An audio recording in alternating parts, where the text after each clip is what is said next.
बिस्मिल्लाहिर्रहमानिर्रहीम। अस्सलाम वालेकुम। कैसे हैं सब लोग? उम्मीद करता हूँ सब लोग खैरियत से होंगे। आज का जो हमारा टॉपिक है वो है सेकंड ईयर बायोलॉजी से, और सेकंड ईयर बायोलॉजी का चैप्टर नंबर 21 शुरू किया था, सेल साइकिल वाला। उसमें से आज जो हम टॉपिक डिस्कस करेंगे कौन सा टॉपिक है, साइटोकाइनेसिस को देखेंगे। अब ये जो साइटोकाइनेसिस का क्या मतलब होता है, साइटो का मतलब होता है सेल और काइनेसिस का मतलब होता है डिवीजन। इसके अंदर बेसिकली क्या होती है, साइटोप्लाज्म साइटोप्लाज्म की क्या होती है, डिवीजन होती है। साइटोप्लाज्म की डिवीजन को साइटोकाइनेसिस बोला जाता है। अब न्यूक्लियस की तकसीम हो गई थी, अब सेल ने क्या करना है, सेल का जो साइटोप्लाज्म है उसकी तकसीम होनी है। अब होता क्या है कि जब लेट टीलोफेज पे जो एस्टल माइक्रोट्यूब्यूल्स होते हैं, अब ये एस्टल माइक्रोट्यूब्यूल क्या है, ये हमने माइटोसिस वाले टॉपिक में पढ़ा था कि जो सेंट्रियोल है जो सेल के अंदर मौजूद है वो तीन तरह के फाइबर बनाता है। एक एस्टल बनाता है, एक काइनेटोकोर बनाता है, एक पोलर बनाता है। अगर आपने वो वीडियो लेक्चर नहीं सुना तो इसकी डिस्क्रिप्शन में उस वीडियो का लिंक मौजूद है, तो आप वो सुन सकते हैं कि एस्टल फाइबर कैसे बनते हैं, कौन बनाता है, क्या है, उसके बारे में बताया हुआ है। तो होता क्या है कि टीलोफेज जो होती है बेसिकली ये उसकी कैरियोकाइनेसिस की एक फेज है जिसमें क्या करते हैं, एस्टल माइक्रोट्यूब्यूल क्या करते हैं, मैसेज सेंड करते हैं कहाँ पे, एक्वेटोरियल रीजन पे। अब एक्वेटोरियल रीजन क्या होता है, या इसको मेटाफेज प्लेट भी बोला जाता है। ये वो वाली रीजन होता है या वो वाला इलाका होता है जहाँ पे मेटाफेज प्लेट पे क्रोमोसोम ने लाइन अप होना होता है। वहां पे क्या हो जाता है, एक्टिवेशन हो जाती है किस चीज की, एक्टिन की और मायोसिन की। ये दोनों क्या है, ये प्रोटीन है। तो ये क्या करेंगी, ये बनाना शुरू कर देंगी क्या चीज, कॉन्ट्रैक्टाइल रिंग। अब ये जो कॉन्ट्रैक्टाइल रिंग है ये फॉर्मेशन करेगी किस चीज की, क्लीवेज की। सेल को क्लीव करना शुरू कर देगी उसको नीचे की तरफ, और ये जो फोरो है ये क्या करेगा, डिपेंड होता जाएगा किधर किसकी तरफ, सेंटर की तरफ। और सेल क्या हो जाएगा, डिवाइड हो जाएगा किसमें, दो में। इधर डायग्राम के ऊपर गौर करिएगा, ये एस्टल माइक्रो फाइबर हैं, माइक्रोट्यूब्यूल्स हैं। ये सेंड करेंगे मैसेज किसको, इस के जरिए इस रीजन को। ये वो वाला रीजन था जहां पे क्रोमोसोम अरेंज हुए थे जिसको मेटाफेज प्लेट बोला। यहाँ पे ये वाली जो प्रोटीन थी, एक्टिन और मायोसिन प्रोटीन थी, ये क्या हो जाएगी, एक्टिवेशन हो जाएगी। और ये क्या करेगी, ये इस तरह से एक कॉन्ट्रैक्टाइल रिंग बनाएगी।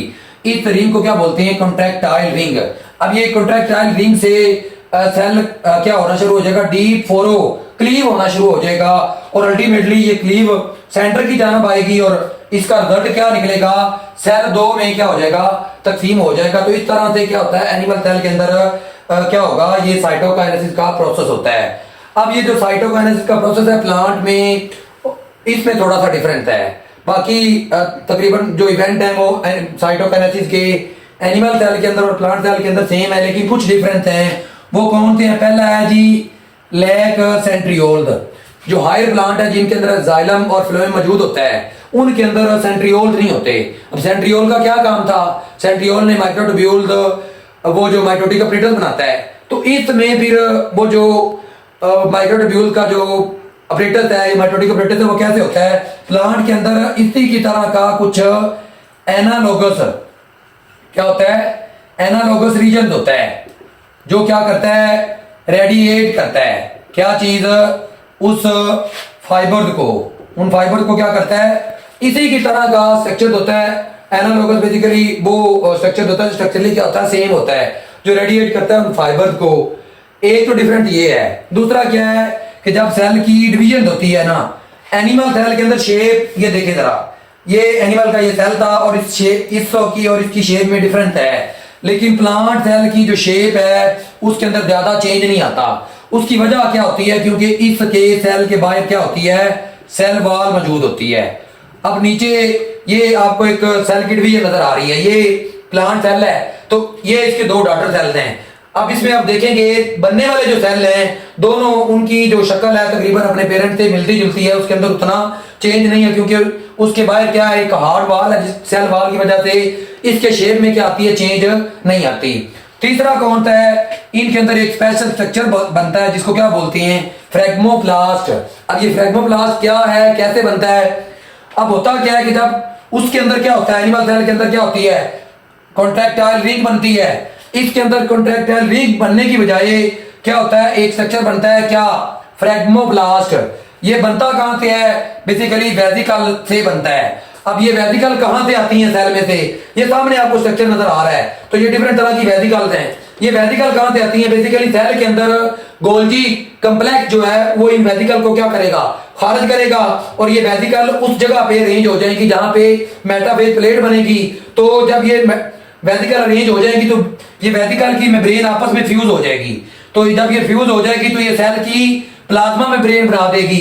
इन वेसिकल के अंदर प्रिकर्सर सब्सटेंस होता है, पैक्टिन और सेलुलोज होता है, जो उसके बाहर क्या बनाता है, सेल वॉल को बनाता है। इस तरह से प्लांट सेल के अंदर जो साइटोकाइनेसिस का प्रोसेस है वो ओकर हो रहा होता है। तो ये फ्रेगमोप्लास्ट शॉर्ट क्वेश्चन के हवाले से बहुत ही इंपॉर्टेंट है। अब ये भी पूछा जाता है कि ये जब फ्रेगमोप्लास्ट के स्ट्रक्चर से जो सेल वॉल कैसे बनती है, तो आपने ये याद रखना है, ये जो वेसिकल्स है इनके अंदर प्रिकर्सर सब्सटेंस है, जिसके अंदर पैक्टिन मौजूद है, जिसके अंदर सेलुलोज मौजूद है। वो क्या बनाते हैं, इसके सराउंडिंग में बाहर सेल वॉल बनाते हैं। तो ये पेरेंट सेल था और ये किसमें तकसीम हो जाएगा, डॉटर सेल के अंदर।